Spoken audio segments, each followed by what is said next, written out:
বাচ্চার মেধা 100 গুণ বৃদ্ধি পাবে এই একটি মাত্র কাজ করুন।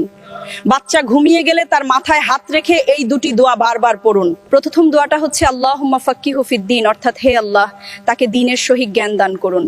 আরেকটা হচ্ছে রব্বি জিদনি ইলমা, অর্থাৎ হে আমার পালনকর্তা আমার জ্ঞান বৃদ্ধি করে দিন। ইনশাআল্লাহ বাচ্চার মেধা অনেক বৃদ্ধি পাবে। একটা কথা মনে রাখবেন, রূপের জন্য অহংকার করলে সে সৌন্দর্য টেকে না। কেউ আপনাকে পছন্দ করছে মানেই আপনি সবার থেকে আলাদা, এটা না। মানুষের ভিড় সবসময় মূল্য বোঝায় না, অনেক সময় শুধু আকর্ষণ, কিন্তু আসল সৌন্দর্য চরিত্রে, ব্যবহারে।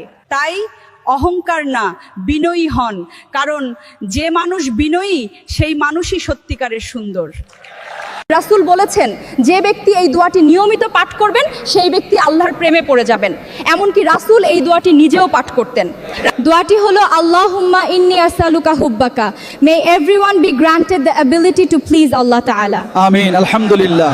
যে ঠকে সে নিরুপায় হতে পারে, কিন্তু যে ঠকায় সে জন্মগত বেঈমান। যে বিশ্বাসের মান রাখে না সে মানুষ নয়। কাউকে ঠকিয়ে নিজেকে বুদ্ধিমান ভেবো না, সময়ের ব্যবধানে তুমিও একদিন ঠকে যাবে। যে অন্যের খুশি ছিনিয়ে নেয় তার সুখের মেয়াদ বেশি দিন হয় না। সস্তা মানুষের পেছনে দামি সময় নষ্ট করা বন্ধ করো। যে তোমার সময়ের গুরুত্ব বোঝে না তাকে জীবন থেকে লাথি মেরে বের করে দাও, কারণ বেঈমানদের সাথে সম্পর্ক রাখা আর পকেটে বিষধর সাপ রাখা দুটোই সমান ভয়ানক। শুনেন, লেখা নাই পড়া নাই তবুও সমাজের সর্দার। জ্ঞানীরা চুপ আর অযোগ্যরা বিচার করে। আজ এমন সময়, বাঁশের চেয়ে কঞ্চি বড়, নেতার চেয়ে চামচা বড়। তাহলে বলুন, মানুষ বিচার পাবে কোথায়? শিক্ষা নাকি জাতির মেরুদণ্ড, বই খাতায় লেখা আছে, কিন্তু বিবেক যদি মরে যায় মানুষের আর মূল্য থাকে কি? চালাক হলেই যদি মানুষ হওয়া যেত তাহলে শিয়ালই তো সবচেয়ে বড় মানুষ হতো। মানুষ হয়ে জন্ম নিয়ে অপকর্ম করছো, একবার ভেবে দেখো মরার পরে সেই হিসাবটা কিভাবে দিবে। তিতা হলেও সত্যি, অবহেলার সন্তান সব সময় ভালো হয়, খারাপ সন্তান সব সময় বাপ মায়ের যত্ন নেয়, আদরের সন্তান বেশিরভাগই অসুস্থ হয়, গর্ব করার সন্তান বেশিরভাগই নষ্ট হয়ে যায়, শিক্ষিত সন্তান সব সময় বাবা মায়ের থেকে দূরে থাকে, মূর্খ সন্তানরাই বার্ধক্যে বাবা মায়ের পাশে থাকে, বাবা মায়ের অসুস্থতার সময় গরিব সন্তানরাই কিন্তু বাবা মায়ের সেবা করে। শুনেন, একটা জরুরি কথা, বাচ্চা কাঁদলেই আমরা তার হাতে মোবাইল তুলে দিই, ভাবি চুপ হয়ে গেছে, সমস্যা শেষ। কিন্তু সত্যিটা কি জানেন? অতিরিক্ত স্ক্রিন শিশুর মস্তিষ্কে প্রভাব ফেলে, কথা বলা, মনোযোগ, আচরণ সবকিছু বদলে দেয়। সে ধীরে ধীরে বাস্তব জগৎ থেকে দূরে চলে যায়। তাই মোবাইল দিয়ে শান্ত না করে সময় দিন, খেলতে দিন, কথা বলুন, কারণ আপনার সময়টাই তার জন্য সবচেয়ে বড় শিক্ষা। মনে রাখবেন, শিশুকে বড় করে মোবাইল না, মা বাবার ভালোবাসা। যে ব্যক্তি সকালে ও সন্ধ্যায় 100 বার এই তাসবিহ পাঠ করবে, কিয়ামতের দিন তার চেয়ে বেশি সওয়াব নিয়ে আর কেউ উপস্থিত হতে পারবে না। এর মাধ্যমে সমুদ্রের ফেনা পরিমাণ গুনাহ থাকলেও আল্লাহ ক্ষমা করে দেন। ভিডিওটি শেয়ার করে দিবেন। তাসবিহটি হলো সুবহানাল্লাহি ওয়া বিহামদিহি সুবহানাল্লাহিল আযীম। আপনার নিজের বাচ্চাদের শেখান, যখন বাড়িতে তাদের ফুফু অর্থাৎ আপনার বোন আসবে তখন তার সাথে সম্মানের সাথে ব্যবহার করতে, তার জন্য সব থেকে ভালো বিছানা আর সব থেকে ভালো খাবার তৈরি করতে, কারণ আগে তিনি এই বাড়ির সবার কাছে একজন রাজকন্যা ছিলেন। আর তার বাপের বাড়িতে আবাদ রাখা তোমাদের দায়িত্ব। যে বোন তার ভাইয়ের বাসাতে এসে সম্মান পায় তার দোয়া সরাসরি আরশ পর্যন্ত পৌঁছায়। গরিবের সাথে আত্মীয়তা করো, কারণ অভাব কখনো সম্মান নষ্ট করে না, কিন্তু ছোট লোকের সাথে নয়, কারণ তাদের মান সম্মানের ভয় থাকে না। তাই গরিব হওয়া সমস্যা নয়, কিন্তু ছোট লোক হয়ও না, কারণ মানুষ সামনে সম্মান করবে ঠিকই, কিন্তু পেছনে গালি ছাড়া আর কিছু দেবে না। অথচ কিছু মানুষ আছে যারা একই টেবিলে বসে খেতেও ভাবে কিভাবে আপনাকে কম দেওয়া যায়, কিভাবে আপনার ক্ষতি করা যায়। যেসব নারীর এই ভুল ধারণা আছে যে পুরুষ ছাড়াও সংসার চলতে পারে, পুরুষ ছাড়াও থাকতে পারি, পুরুষ ছাড়াও আমরা সংসার চালিয়ে দেখাতে পারি, তো বোনেরা আমি তোমাদের একটা কথা অবশ্যই বলতে চাই, যতটা সম্ভব যদি তোমরা বুঝে যাও তবে তোমাদের জীবন বরবাদ হওয়ার হাত থেকে বেঁচে যাবে। এই যে তোমাদের অহংকার আছে না, এর চক্করে পড়ে যে তোমরা নিজেদের স্বামীকে আজে বাজে কথা শোনাও, যেদিন তোমার স্বামী তোমার জীবন থেকে চলে যাবে এই অহংকার এমন ভাবে চূর্ণ হবে যে তুমি কারো যোগ্য থাকবে না। বুঝতে পারছো? পুরুষ যতক্ষণ তোমার জীবনে আছে ততক্ষণই তুমি রানী, সে চলে যাওয়ার পর চাকরানির সম্মানটুকুও তোমার নেই। কিয়ামতের দিন কি আপনি নবীজির কাছে থাকতে চান? এই 5টি ছোট্ট সুন্নত আপনার পাল্লাকে সব থেকে ভারী করে দেবে। প্রথমে ওযু শেষে কালেমা শাহাদাত পড়ার অভ্যাস করুন। দ্বিতীয়ত, প্রতিটি কথা বলার আগে সালাম দেওয়ার সুন্নতটি পালন করুন। তৃতীয়ত, মেসওয়াক করার অভ্যাস করুন, যা নবীজির অত্যন্ত প্রিয় ছিল। চতুর্থত, অন্যের বিপদে এগিয়ে যান এবং সাহায্য করুন। সবশেষে বেশি বেশি দুরূদ শরীফ পাঠ করুন। এটি আপনাকে কিয়ামতের কঠিন দিনে নবীজির সুপারিশ পেতে সাহায্য করবে। নিজে দুরূদ পড়ুন এবং কমেন্টে একবার সাল্লাল্লাহু আলাইহি ওয়াসাল্লাম লিখুন। শেয়ার করে অন্যদেরও সওয়াবের সুযোগ দিন। শুনেন, একটা সুন্দর দোয়া ঘুমানোর আগে পড়তে পারেন। লা ইলাহা ইল্লাল্লাহুল মালিকুল হাক্কুল মুবিন। আল্লাহ ছাড়া কোনো উপাস্য নেই, তিনি প্রকৃত মালিক, সত্য ও স্পষ্ট। এই দোয়াটা পড়ুন, মন থেকে পড়ুন, কারণ যে আল্লাহকে স্মরণ করে আল্লাহ তাকে শান্তি দেন। আর মনে রাখবেন, রিজিক, হেফাজত সবই আল্লাহর হাতে। তাই দোয়া করুন, তাওয়াক্কুল রাখুন।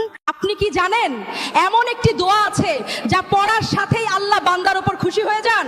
দোয়াটি পড়তে 2 সেকেন্ডও লাগবে না। যে ব্যক্তি অধিক পরিমাণে পড়বে, রাব্বিক ফিরলি জুনুবি, হে আল্লাহ তুমি আমার প্রভু, তুমি আমাকে ক্ষমা করে দাও, তুমি আমাকে মাফ করে দাও।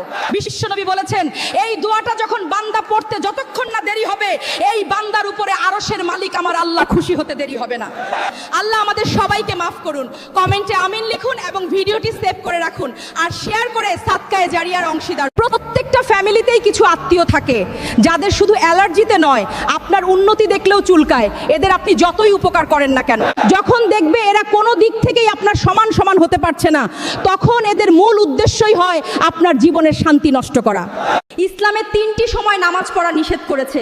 আপনি কি জানেন কোন 3টি সময়? না জেনে থাকলে জেনে নিন। নাম্বার 1, সূর্যোদয় থেকে হলুদ আলো দূর হওয়া পর্যন্ত প্রায় 20 মিনিট। নম্বর 2, সূর্য ঠিক মধ্য আকাশে থাকা অবস্থায়। নম্বর 3, সূর্য ডোবা শুরু করার সময় থেকে সম্পূর্ণ ডোবা পর্যন্ত এই সময়গুলোতে কোনো ধরনের নামাজ পড়া যাবে না, শুধু জানাজার নামাজ ছাড়া। আপনি কি এই ভুল কখনো করেছেন? তাহলে কমেন্টে জানান। রিজিক কখন বাড়ে জানেন? এই 4টি কাজ করলে রিজিক বাড়বে। 1, গোপনে দান করলে রিজিক বাড়ে। 2, মন থেকে অন্যের ভালো চাইলে রিজিক বাড়ে। 3, ফজরের নামাজ জামাতে আদায় করলে রিজিক বাড়ে। 4, বেশি বেশি ইস্তেগফার ও কৃতজ্ঞতা প্রকাশ করলেও রিজিক বাড়ে। ছেলেদেরকে বলছি, ঘরের বউ যদি কিছু জিজ্ঞাসা করে তবে কখনোই মিথ্যা বলবেন না, কারণ আপনার বউ ঠিক সেই কথাটাই জানতে চায় যেটার উত্তর সে আগে থেকেই জানে। মিথ্যা বলে অবিশ্বাস তৈরি করার চেয়ে সত্য বলে ক্ষমা চেয়ে নেওয়া ভালো, কারণ মিথ্যা বললে সংসারে অশান্তি বাড়বে। যে ব্যক্তি নিয়মিত সূরাতুল মুলক তেলাওয়াত করবে, ওই তেলাওয়াতকারীর জন্য এই সূরাটা কিয়ামতের দিন আল্লাহর কাছে সুপারিশ করব। এই সূরাটা দাঁড়িয়ে তর্ক করবে, ঝগড়া করবে, আল্লাহ তুমি ওরে জান্নাত দিবা না কেন, ওরে মাফ করবা না কেন, তুমি না গফুর, তুমি না গফফার, না রহিম, তুমি মাফ করে দাও। দিনী ভাই ও বোনেরা, আপনারা চুপ করে কেন? জোরে বলুন সুবহানাল্লাহ এবং কমেন্টে লিখুন ইয়া ওহাব। একটা বাস্তব কথা কি জানেন? আগে মানুষ মিথ্যা বলতে ভয় পেত পাপ হবে বলে, আর এখন মানুষ সত্য বলতে ভয় পায় বিপদ হবে বলে। এই সমাজে মিথ্যা বলা মানে সবার কাছে গ্রাহ্য হওয়া, তবুও সত্যিই শেষ পর্যন্ত মাথা উঁচু করে দাঁড়ায়, কারণ সময়ের বিচার কখনো ভুল হয় না। নৌকা যতই শক্ত মজবুত আর যতই সুন্দর হোক না কেন, মাঝি ছাড়া ওই নৌকার যেমন কোনো মূল্য নেই, ঠিক তেমনি নারী তুমি যতই সুন্দর, হ্যান্ডসাম আর শিক্ষিত হও না কেন, স্বামী ছাড়া ওই নারীরও কোনো মূল্য নেই। আল্লাহ সব থেকে বেশি খুশি হন স্বামী এবং স্ত্রীর ভালোবাসা দেখলে, কিন্তু স্বামী এবং স্ত্রীর ভালোবাসা দেখলে শয়তানের সব থেকে বেশি কষ্ট হয়। আর শয়তান সবচেয়ে বেশি খুশি হয় কখন আপনি জানেন? শয়তান সবচেয়ে বেশি খুশি হয় স্বামী এবং স্ত্রীর ঝগড়ায়। তাই আল্লাহকে খুশি করতে চাইলে শুধুমাত্র আপনার এই স্বামীকেই ভালোবাসেন, শুধুমাত্র আপনার স্ত্রীকেই ভালোবাসেন। একটা কুকুরকে আপনি 3 মিনিট যত্ন করবেন, সেই কুকুরটা 3 বছরেও আপনাকে ভুলে যাবে না।